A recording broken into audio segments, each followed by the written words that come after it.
"Excuse me, miss," called the man in the $3,000 suit, snapping his fingers at Maria Santos like she was a piece of furniture. "My water glass has been empty for 30 seconds. In restaurants that matter, service actually means something." Maria refilled his glass with the same calm precision she'd once used to clear hostile buildings in Fallujah. The wealthy customers at Romano's saw exactly what they expected: a middle-aged Latina woman in a server's apron, someone to order around and tip poorly. They didn't see the Navy SEAL who had completed 3 combat deployments and earned commendations for valor under fire. When armed men would storm the restaurant in exactly 23 minutes, those same customers would discover that their incompetent waitress was the most dangerous person in the room. Romano's was the kind of establishment where a single bottle of wine cost more than Maria's weekly paycheck. The clientele wore designer clothing and spoke in the clipped tones of people accustomed to being obeyed without question. Maria had been working there for 6 months, enduring daily reminders of her place in their social hierarchy. "Maria, table 4 is complaining about their appetizers again," called restaurant manager David Kim from behind the bar. "They want to speak to someone who actually understands fine dining." Maria approached table 4 with practiced patience. The couple sitting there had been finding fault with everything since they'd arrived: the temperature of the bread, the timing of the wine service, the placement of their silverware. "Our server seems confused about proper service," the woman announced loudly enough for nearby tables to hear. "Perhaps someone more qualified could assist us." Maria's expression never changed, though something flickered behind her eyes. In Kandahar, she'd been responsible for the safety of an entire forward operating base. She'd made split-second decisions that determined whether her squad lived or died. But here she was considered unqualified to serve overpriced pasta to people who measured their worth by their ability to humiliate service workers. "I apologize for any confusion," Maria replied evenly. "How can I make your dining experience better?" The man leaned back in his chair with the smugness of someone who enjoyed wielding petty power. "Start by learning how to take an order properly, and maybe smile more. You look like you're attending a funeral." Maria had learned to control her emotions during 8 years of military service, but the casual cruelty still stung. These people had no idea what real problems looked like, what genuine threats felt like, what it meant to put your life on the line for something greater than yourself. "Of course, sir. I'll make sure to improve my service." As she walked away, Maria's trained eyes automatically swept the restaurant's layout: exit points, potential cover positions, sight lines that would matter if the situation ever turned dangerous. Old habits from a life these customers would never understand and could never appreciate.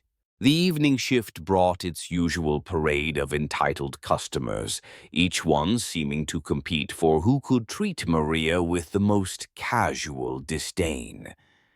Mrs. Wellington, a regular who wore her husband's wealth like armor, beckoned Maria over with an imperious wave. "I specifically asked for no ice in my water, and there are clearly ice cubes floating in this glass. Are you incapable of following simple instructions?" Maria replaced the water without comment, though she noted Mrs. Wellington's tendency to create problems where none existed. In military terms, this was what they called manufactured crisis. People who thrived on artificial drama because they'd never faced real adversity. And another thing, Mrs. Wellington continued, her voice rising to ensure other diners could hear. The service here has become absolutely unacceptable. I'm not sure what kind of people you're hiring, but this woman clearly doesn't understand how proper establishments operate. Manager Kim appeared at Maria's shoulder, his expression apologetic but firm. Mrs. Wellington, I sincerely apologize. Maria, perhaps you should take your break now. Maria nodded and stepped away, recognizing the diplomatic dismissal for what it was. In the kitchen, she stood beside the dishwasher station and allowed herself a moment to process the accumulated stress of dealing with people who seemed to view cruelty as entertainment. Her phone buzzed with a text from her daughter. "How's work, Mom? Hope people are treating you better." Maria almost laughed at the irony. Sophia was a sophomore at State University, working toward her engineering degree with money Maria earned by enduring nightly humiliation from people who would never understand what sacrifice actually meant. "Fine, mija. Focus on your studies." She couldn't tell Sophia the truth, that the mother who had earned a Bronze Star for heroism under fire was now being lectured about water glasses by people whose biggest challenge was choosing between the salmon and the ribeye. "Santos," Kim called from the pass window. "Table 7 wants to speak with you. Something about their wine selection." Table 7 housed a group of young executives celebrating some business success. Maria had watched them grow progressively louder and more obnoxious as the evening progressed, their voices carrying across the dining room with the confidence of people who believed their money granted them permission to behave badly. Finally, one of them announced, as Maria approached, "We've been trying to get decent service all evening. Do you even know anything about wine, or should we ask for someone qualified?" Maria looked at the man who had spoken, probably 25 years old, with the soft features of someone who had never faced genuine hardship. In Afghanistan, she'd led operations to protect supply convoys carrying essential resources to isolated outposts. Here, she was being questioned about her ability to open a bottle of overpriced Cabernet. "I'd be happy to help with your wine selection," she replied. "What type of wine were you interested in?" "Something that goes with success," he said with a laugh that his companions echoed. "Maybe you wouldn't understand." Maria's jaw tightened almost imperceptibly. Success to her meant bringing her entire squad home alive after a firefight that lasted 18 hours. But explaining that would only invite more mockery from people who measured achievement in quarterly profits and networking opportunities. At 8:34 p.m., Maria noticed them before anyone else did. 3 men had entered through the main entrance, but something about their movement patterns triggered every alarm her military training had embedded in her nervous system.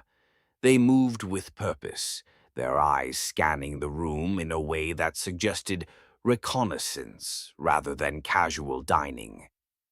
Maria continued clearing table 12. But her attention was now split between her mundane tasks and the tactical assessment that had kept her alive through multiple combat deployments. The men were dressed casually, but their clothes couldn't hide the telltale signs she'd been trained to recognize. The slight bulges that suggested concealed weapons, the way they positioned themselves to control sight lines and exit routes. Miss, Mrs. Wellington's sharp voice cut through Maria's analysis. I asked for fresh pepper on my salad 5 minutes ago. Are you deaf as well as incompetent? Maria mechanically approached with the pepper mill, her eyes never leaving the three men who had now spread out across the dining room. They weren't looking at menus or showing any interest in food. Instead, they were studying the customers, cataloging positions, preparing for something that would happen very soon. Honestly, Mrs. Wellington continued her complaint, I have no idea why establishments like this employ people who clearly lack the basic skills for hospitality work. Maria's response was automatic, learned through months of similar interactions. I apologize for the delay. Is there anything else I can bring you? But her mind was elsewhere, running through tactical scenarios and threat assessments. The positioning of the three men suggested a coordinated operation. Their behavior indicated they were waiting for a specific signal or timing. Most concerning of all, the way they moved suggested professional training. Maria excused herself and approached Manager Kim at the bar. David, I think we might have a problem with those three men who came in about 10 minutes ago. Kim barely looked up from the reservation system.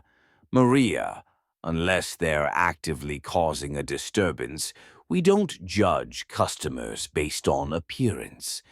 That's hospitality 101. But their behavior suggests... Suggests what? That you're paranoid? Kim's tone carried the weary patience of someone dealing with an employee he considered problematic. These people spend serious money here. I can't have staff members creating issues based on intuition. Maria felt the familiar frustration of being dismissed by people who had never learned to recognize genuine threats. In her military career, that kind of awareness had saved lives. Here it was dismissed as paranoia by a manager whose biggest crisis was usually an overcooked steak. I understand, but, Maria, I need you to focus on your tables and let me handle restaurant operations. At exactly 8:47 p.m., the three men stood simultaneously. Maria watched them reach inside their jackets and knew with absolute certainty that her worst fears were about to be realized. The families enjoying their expensive dinners, the couples celebrating anniversaries, the business executives discussing their latest deals. None of them had any idea that their evening was about to become a life-or-death situation. The first gunman emerged from behind the bar, weapon drawn, his voice cutting through the ambient conversation like a blade. Nobody move! Everyone on the ground now!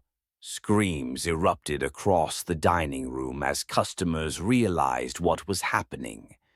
The second gunman positioned himself near the main entrance, blocking the primary exit. The third moved toward the kitchen, sealing off the back exit. Maria found herself frozen for just a moment, not by fear, but by the sudden shift from mundane service work to life-threatening crisis.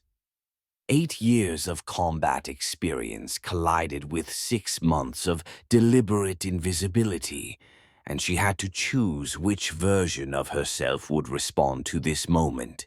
The dining room exploded into chaos as customers dove under tables and scrambled for cover.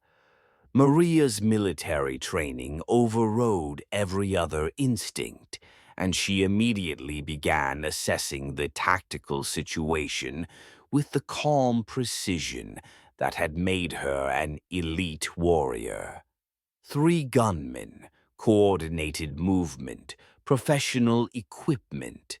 The lead gunman was shouting demands about a specific customer, a federal prosecutor who was dining at table 6 with his family. This wasn't a random robbery. It was a targeted assassination disguised as restaurant violence. "Where's District Attorney Richardson?" the lead gunman yelled, his weapon sweeping across the terrified crowd. "Point him out now, or we start shooting random people." Maria saw Richardson cowering under table 6 with his wife and young daughter. The family that had been celebrating the daughter's birthday 20 minutes earlier was now facing execution by people who viewed civilian casualties as acceptable collateral damage. Mrs. Wellington, who had spent the evening complaining about Maria's service, was now pressed against the floor near the bar, tears streaming down her face. The young executives who had mocked Maria's qualifications were huddled behind overturned chairs, their earlier arrogance replaced by paralyzing terror. Maria made her decision. Moving with the fluid precision of someone trained in close-quarters combat, she approached the nearest gunman from his blind spot. Years of muscle memory took over as she disarmed him with a technique that would have been impossible for anyone without specialized military training. The weapon was in her hands before the other gunmen realized what had happened. But Maria didn't stop there, see.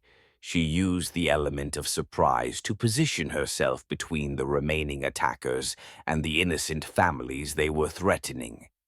"Federal agent," she announced, though it wasn't technically true anymore.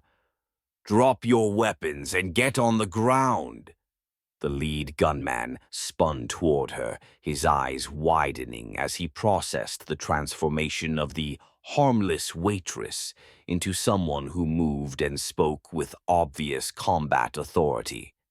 "You're not supposed to be here," he said, confusion replacing his earlier confidence. "Neither are you," Maria replied, her voice carrying the steel that had once commanded respect from special operations personnel. "But here we are."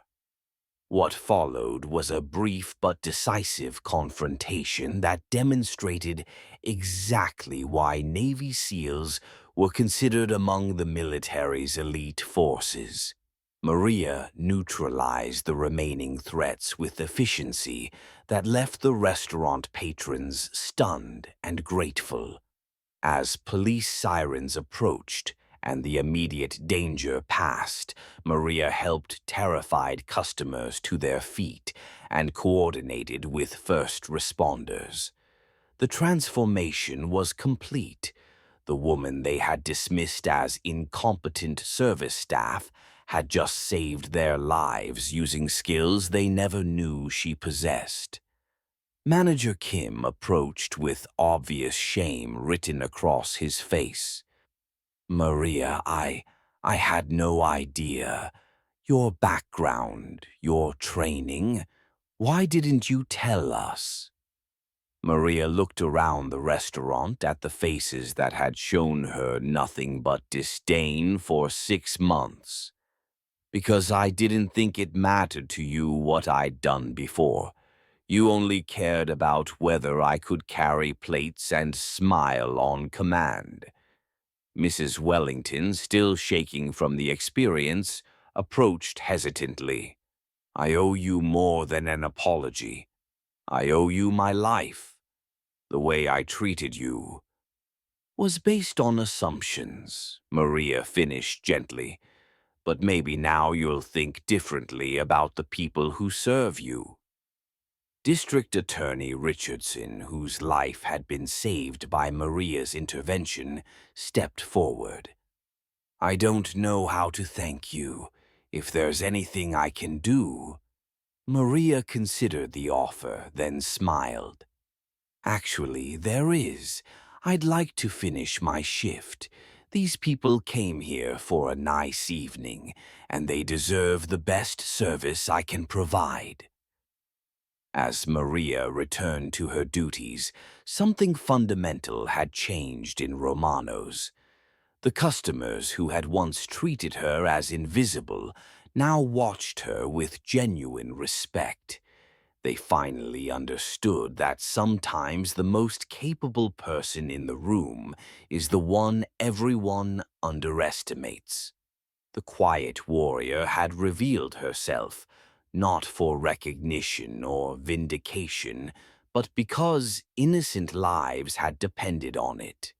And in doing so, she had reminded everyone that true strength often wears an apron and asks, "Can I get you anything else tonight?" Maria's story shows us that true strength often hides behind service with a smile, and the most capable person in the room might be the one we treat as invisible. If you were Maria, would you have revealed your identity sooner or stayed quiet until lives were at stake? Let us know in the comments. If this story inspired you to treat service workers with respect and dignity, smash that like button and subscribe for daily inspiring stories. Don't forget to share your thoughts below. We read every comment. Thanks for watching. See you in the next one.